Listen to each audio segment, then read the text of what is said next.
तर आज आपल्या बागेमध्ये खड्डे पाडायचं काम चालू आहे.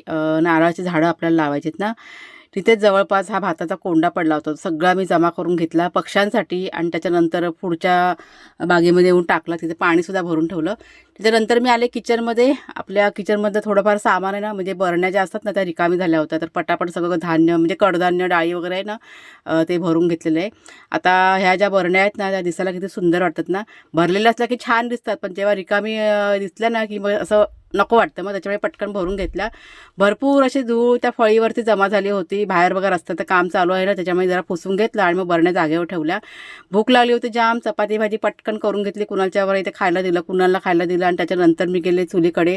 म्हटलं पाणी तापले का बघूया. पाणी नव्हतं तापलेलं, त्याच्यामुळे म्हटलं चला आपण पण नाश्ता करूया, कारण मला पण आहे ना जाम भूक लागली होती.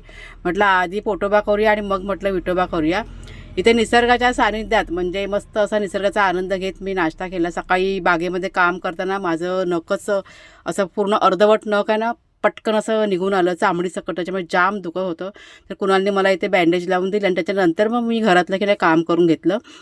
संध्याकाळच्या वेळेस नारळाची रोपं आहेत ना, त्यांना कुणालच्या वाने पुन्हा औषध फवारणी केली. 2 दिवस झाले औषध फवारणी करतोय. भरपूर मुंग्या आहेत त्याच्यामध्ये.